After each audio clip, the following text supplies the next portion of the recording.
como han visto en el cuadro clínico desde 1859, miren, lo introduce el término Landry, y luego otros investigadores, Guillain, Stroll, Barrett, ¿no? Publican sobre ese trastorno en 1916 e identifican este hallazgo, ¿no? La disociación albúmina citológica, este aumento de proteínas en el LCR sin elevación del número de las células, ¿no?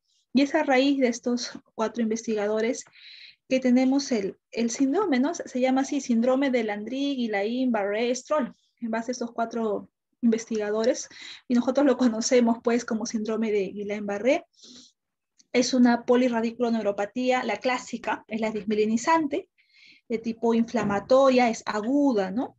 El origen inmunológico, a raíz de la presencia de anticuerpos, es la causa más frecuente de parálisis generalizada aguda, subaguda, afectación cosmopolita en cualquier estación, afecta a todas las edades, niños y adultos. La mortalidad es del 3.5 hasta el 12%, ¿no? Hay un 25% que van a requerir soporte ventilatorio. La recuperación, semanas, meses, generalmente es el tiempo de recuperación, y hay un 20% que va a quedar con secuelas a largo plazo. La gran mayoría es una tipo monofásica, como han visto ustedes en el cuadro clínico. Podría haber una recaída, un 0.04%, ¿no? Lo cual no es usual. Este es el curso, ¿no? Del Guillain-Barré. Generalmente está antecedido, semanas antes hay un antecedente de un cuadro infeccioso, hasta en un 60%, ¿no? De los casos. O sea, hay un 40% que no hay este antecedente del cuadro infeccioso, ¿no? Pero en un 60% se habla de que hay un cuadro infeccioso gastrointestinal o respiratorio, y luego aparece el cuadro clínico, ¿no? Con la debilidad característica, ¿no? De tipo ascendente, y la reflexia llega a un nivel, digamos, máximo, ¿no? En la cual ya se mantiene estacionario, y luego hay una recuperación de este déficit motor, ¿no? Y a medida, pues, de que ocurre este cuadro de debilidad y de afectación motora, hay una elevación, pues, de estos anticuerpos, ¿no? Estos anticuerpos antigangliósidos que están relacionados con la enfermedad, el síndrome de Guillain-Barré, ¿no? Entonces, el 90% de los cuadros son monofásicos, ¿no? Este es el tipo Guillain-Barré, el cuadro clásico, ¿no? Llega a un pico y luego disminuye ese déficit. Un 10% que puede ser recidivante, lo cual no es común. Otro tipo de polineuropatías son las disminuizantes inflamatorias crónicas, ¿no? No estamos tratando ahora eso, pero generalmente pues el curso de estas disminuizantes crónicas se mantiene, pues, ¿no? Ese déficit, miren, con los meses, ¿no? Lo cual no ocurre pues en un Guillain-Barré. Entonces eso nos haría hacer un tipo de diagnóstico diferencial, ¿no? Entre un Guillain-Barré y este tipo de polineuropatía desmielinizante inflamatoria crónica, ¿no? Hay estudios también que hablan de asociación ya de estos anticuerpos de histocompatibilidad con síndromes de Guillain-Barré, ¿no? Hay varios estudios que están tratando de ver que estarían asociados con severidad, ¿no? Y la presentación de estos cuadros. Con respecto a la etiología, el mecanismo autoinmune, ¿no? Hay una agresión inmune primaria, ¿no? En la que es este tipo dismielinizante, la afectación sería a nivel de las células de Schwann, y hay una variante, como les decía, que es también la polineuropatía de tipo axonal, ¿no? En la cual pues la afectación sería a nivel de la membrana axonal, ¿no? Hay ciertas diferencias patológicas, sobre todo electrodiagnósticas, con el estudio que utilizamos para Guillain-Barré es la electromiografía, el estudio de velocidad de conducción nerviosa, para poder tipificar básicamente frente a qué variante de Guillain-Barré nos encontramos, y también para ver el pronóstico, ¿no? En ocasiones también hay algunas alteraciones clínicas que se pueden diferenciar en nuestros subtipos. Sin embargo, se mantienen algunas similitudes clínicas, y el LCR, ¿no? O sea, el LCR, esta disociación albúmina citológica, la vamos a encontrar en todo este síndrome de Guillain-Barré, ¿no? En la fisiopatología se ha visto implicado muchos agentes infecciosos, ¿no? El más frecuentemente reportado es Campylobacter jejuni, ¿no? Como agente causal, que finalmente pues va a desencadenar toda esta respuesta inmunitaria con la afectación a nivel nerviosa, ¿no? Y producirnos esta desmielinización típica o esta lesión axonal en las variantes de Guillain-Barré. Por ejemplo, en las polineuropatías de tipo axonales se ha visto que estos anticuerpos estarían específicamente dañando a nivel de la zona nodal, paranodal y yuxtaparanodal, que produciría la degeneración axonal, ¿no? Estos son los agentes, miren, causantes del síndrome de Guillain-Barré. A la cabeza, Campylobacter jejuni, ¿no? Es el más reportado, pero hay otros: Mycoplasma pneumoniae, Haemophilus influenza, Salmonella, Brucella, miren, entre los bacterianos, ¿no? Virales, citomegalovirus, herpes simple, varicela, ¿no? Otros también dengue, chikungunya, zika, ¿no? Son otros agentes que han sido implicados en Guillain-Barré. Y lo mismo, miren, acá cuando hacen el comparativo con mielitis transversa, como hablaba, ¿no? Miren, incluso los mismos agentes infecciosos, ¿no? Entonces, básicamente la diferencia va a ser pues en la parte clínica, ¿no?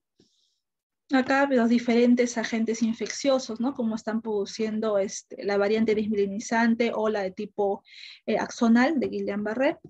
No, estos son estudios donde se ha mostrado también lo que es la prevalencia de Guillain-Barré con los brotes que hubo de Zika, de chikungunya también, ¿no? Estos también producen diferentes complicaciones neurológicas, ¿no?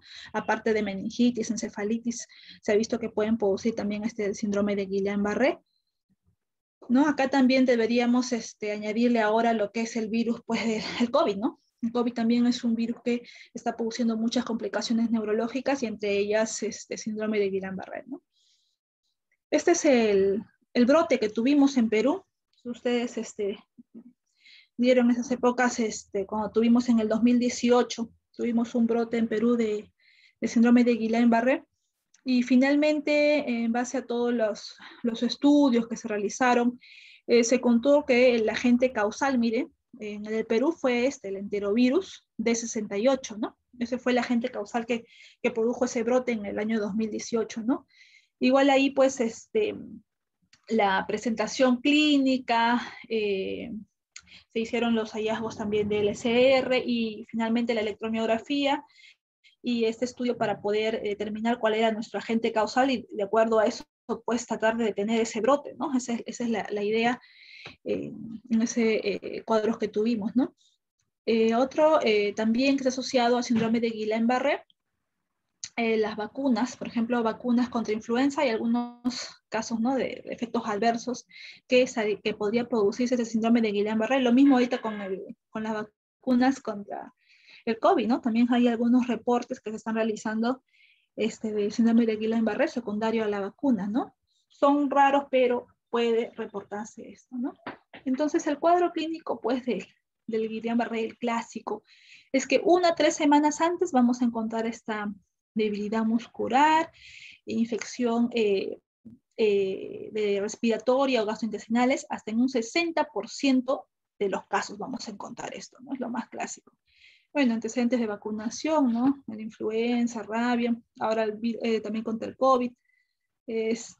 Bueno, si hay, estamos en una zona pues endémica, ¿no? Contra Zika, chikungunya, también hay que sospechar enterovirus, como en caso de Perú, ¿no? En Perú ocurrió eso por enterovirus. Y el cuadro clínico, pues, la parálisis flácida, refléxica y ascendente, ¿no? Lo más frecuente es que sea refléxica o hiporrefléxica, pero mire, hay un 10% en lo cual podríamos encontrar estos reflejos osteotendinosos normales o aumentados, ¿no? Pero como digo, no es lo clásico, pues, ¿no? No es lo clásico. Este es nuestro cuadro clínico, esta debilidad de más de una extremidad, que es simétrica, es ascendente, es de predominio distal, como bien lo revisaron, ¿no? Inicia por los pies y progresa a extremidades inferiores y extremidades superiores, ¿no? Alcanza un máximo de intensidad entre los 10 y 14 días, ¿no?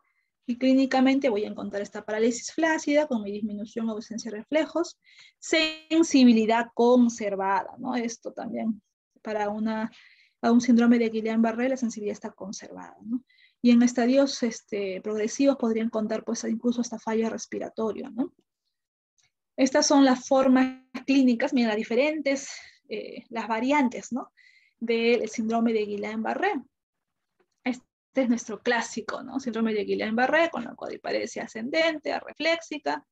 Hay otra variante que es de solo paraparética, mire, ¿no? O sea, solamente hay paraparesia de extremidades inferiores asociado a hipo o a reflexia, ¿no? Entonces, y obviamente, por ejemplo, acá para diferenciarla de una mielitis no voy a encontrar alteración sensitiva, ¿no? No voy a encontrar nivel sensitivo. Entonces eso me va a diferenciar de una mielitis. Otra variante es la debilidad braquiocervicofaringea, donde la afectación es solo a nivel vulvar y a nivel cervical, ¿no? Y a nivel braquial bilateral asociado siempre de mi hipo o reflexia, ¿no? Otro tipo de diagnóstico diferencial es la biparálisis bifacial. Por ejemplo, eso también cuando tenemos un paciente con parálisis facial, ya ustedes han revisado lo que son parálisis faciales en las periféricas, generalmente son unilaterales, pues, ¿no? Si yo tengo un paciente que tiene una parálisis facial bilateral, eso es raro, ¿no? Bien raro, ahí hay que examinar al paciente y probablemente yo le encuentro una hipo, una reflexia y probablemente es una variante también de Guillain-Barré, ¿no? Esa es una de las variantes. Y ese es el síndrome que ustedes hablaban, ¿no? El síndrome de Miller-Fisher.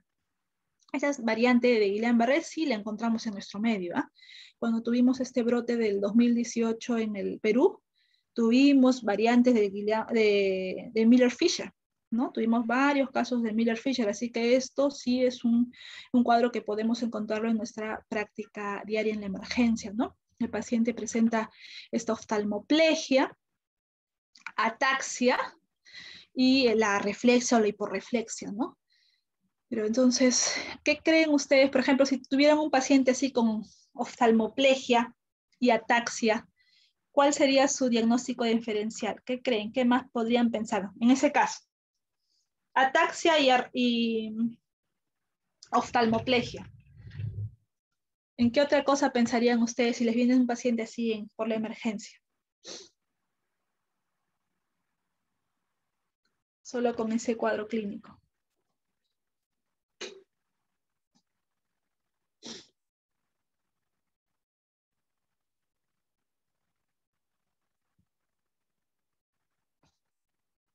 Tengo esta hiporreflexia o esta arreflexia, pues, ¿no? Cuando le hago los reflejos osteoteninosos, mientras que en el SB, por ser una lesión central, como ustedes bien lo han revisado, pues no voy a encontrar más bien hiperreflexia o mi Babinski, pues, ¿no? Entonces, esa es la forma de poder diagnosticar, pues, un Miller-Fisher, que es finalmente afección de segunda motoneurona de primera motoneurona. Otro tipo de variante que también son raras, ¿no? Es pensar en una encefalitis de Bickerstaff, ¿no? Son variantes raras donde también hay este problema de la oftalmoplegia, hay la ataxia, la hipoguarreflexia y ya por el compromiso a nivel ya de la encefalitis, pues hay un problema ya de hipersomnolencia, de trastorno de conciencia, ¿no? Y ven la pantalla, ¿no? Que se me ha colgado. Ah, sí, ok. Sí pueden ver la pantalla, ¿no? Sí, doctora. Sí, doctora. Sí, se me había colgado. Ya. Entonces, estos son pues en el Miller-Fisher, la oftalmoplegia que vamos a encontrar, la ataxia, ¿no? Y la hiporreflexia, ¿no? Y son algunos hallazgos de resonancia magnética cerebral. En esta variante es mucho más rara la de Bickerstaff, es más rara, donde podríamos encontrar estas imágenes desmelinizantes, miren, a nivel de tronco encefálico, ¿no? Al nivel de base de cerebro, ¿no? Son más raras, ¿no? En resonancia magnética, ustedes cuando han revisado lo que es infartos o lo que han también hemorragias cerebrales, nosotros en resonancia magnética cerebral hablamos de un término, ¿no? Hipointensidad o hiperintensidad, ¿no? Estas imágenes blanquecinas son hiperintensas, ¿no? ¿No? Estas imágenes que vemos acá, hiperintensidad a nivel troncoencefálico y a nivel de base del cerebro. Hay anticuerpos, ¿no? Que están relacionados con los diferentes tipos de presentación del síndrome de Guillain-Barré, ¿no? La que es más frecuente es pues el anticuerpo antigangliósido anti-GM1, ¿no? Que está asociada con los diferentes tipos de síndrome de Guillain-Barré y sobre todo a la presencia de este agente causal, ¿no? Con Phylobacter jejuni, ¿no? El otro, el Miller-Fisher, que es otra variante que, como le digo, sí la vamos a encontrar en nuestro medio, es frecuente, es este anticuerpo antigangliósido, como también bien lo describieron, ¿no? Estos son los diferentes hallazgos clínicos que vamos a encontrar de acuerdo al síndrome de Guillain-Barré, ¿no? Como bien lo vimos en el clásico con la cuadriparesia, la tipo, la debilidad faringo-cervicobraquial, ¿no? Con esta afectación vulvar cervical y de extremidades superiores, ¿no? Esos son, y en el Miller-Fisher lo que encontramos pues la oftalmoplegia, la ataxia y la hiporreflexión, ¿no? Esas son las vamos a encontrar clínicamente. Estas son formas ya más raras, que encontremos solamente disautonomías agudas. En el síndrome de Guillain-Barré, en el clásico, en los estadios avanzados, pues hacen cuadros de disautonomía, ¿no? Hay variantes de presión arterial, de frecuencia cardíaca, y luego ya hacen incluso compromiso respiratorio, ¿no? Entonces es importante poder vigilar y evaluar a estos pacientes porque pueden hacer este compromiso respiratorio y finalmente la muerte, ¿no? Pero ya en estas formas raras, mire que desde el inicio hagan disautonomías, son poco frecuentes, ¿no? Formas sensitivas, estas son más raras con ataxia, hiporreflexia son más raras. La diplegia facial, que les decía, ¿no? Con parestesias distales, la parálisis de sexto paracraneal con parestesia distal, o tipo radiculopatías bilaterales lumbares, paraparesias, son formas raras, ¿no? Y en el diagnóstico diferencial, ¿no? Sobre todo los diferentes tipos de entidades que van a producir pues parálisis flácida aguda, ¿no? Ese es el diagnóstico diferencial, con todas aquellas entidades que nos produzcan ese cuadro.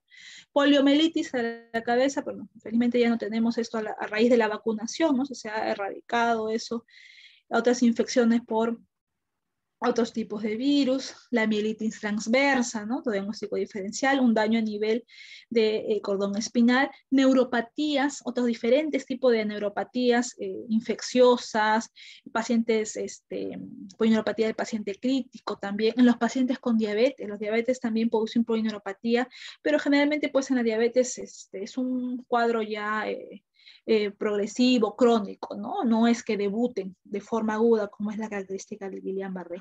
Enfermedades neuromusculares, lo que ustedes han revisado, ¿no? Miastenia gravis es un diagnóstico diferencial, ¿no? ¿No? El síndrome de miasténico de Lambert-Eaton, botulismo, estas otras enfermedades neuromusculares, miopatías del paciente crítico, otros desórdenes musculares, parálisis periódica, por ejemplo, ¿no? Eso también es un diagnóstico diferencial que en la emergencia, ¿no? Esos pacientes con hipocalemia hacen sus cuadros de parálisis, al final, bueno, en ellos se le hace el dosaje de potasio, se le hace la reposición y hay una recuperación, ¿no? Estos son los otros diagnósticos diferenciales, por ejemplo, de Miller-Fisher, igual miastenia gravis, esto, ¿no? Un SB de tronco encefálico, ¿no? De fosa posterior, como les decía, ¿no?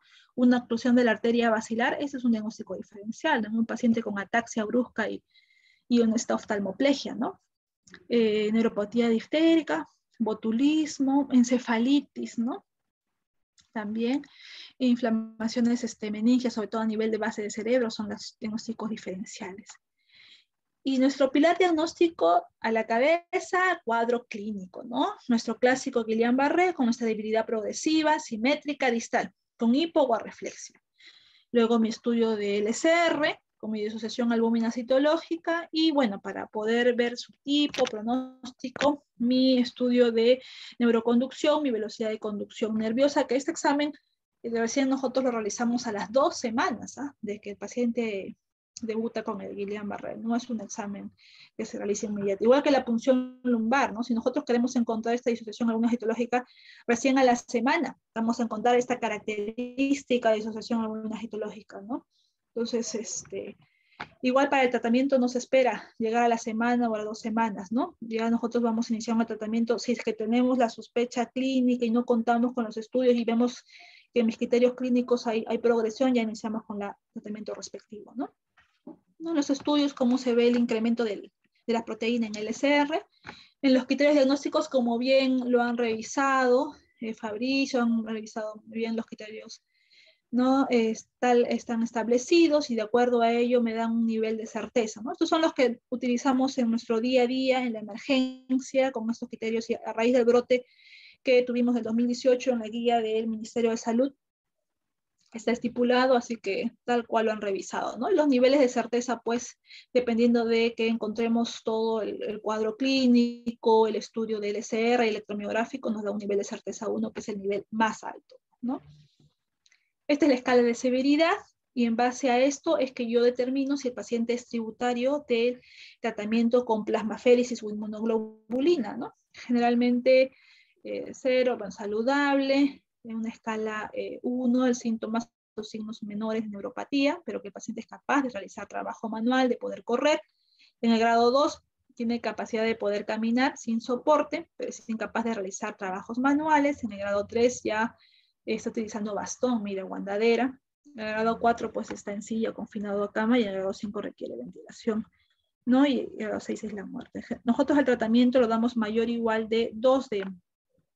Que tengamos más de 2D la escala, le iniciamos ya el tratamiento con la plasmaféresis o la inmunoglobulina, ¿no? Lo que tengamos al momento en el hospital, ¿no? Más de 2, iniciamos el tratamiento. Estos son los criterios para la ventilación mecánica, ¿no? Obviamente, la incapacidad que ya tenga ya el paciente para poder toser, para poder pararse, para poder levantar la cabeza, levantar los codos, son criterios de admisión que ya me van a decir que el paciente va a tener una falla ventilatoria, ¿no? El patrón respiratorio también, ¿no? Tenemos que ver cómo está la capacidad vital forzada, ¿no? Y para intubación, pues, capacidad vital forzada menos de 15 mililitros por kilogramo, la retención de CO2, la presión de oxígeno son los factores que nos indican que ya el paciente incluso tiene que ingresar a UCI, pues, ¿no? A la presencia de estos síntomas vulvares, ¿no? El problema para hablar, para deglutir, ya me está indicando. Esta disfunción autonómica, lo que les decía, ¿no? Si el paciente presenta variaciones en presión arterial o frecuencia cardíaca, también es un criterio ya que el paciente me va a hacer falla respiratoria, ¿no? Y en el tratamiento, o sea, la mayoría de los estudios, pues, ¿no? Se han realizado para poder ver el beneficio, ¿no? Del el uso de plasmaféresis y de lo que es inmunoglobulina, ¿no? Y en los estudios se ha visto, pues, cómo es el tiempo de recuperación del paciente, ¿no? La dependencia del ventilador, en cuánto tiempo recupera el paciente por completo la fuerza muscular, que las secuelas que deja al año, ¿no? De tener el síndrome de Guillain-Barré, la mortalidad.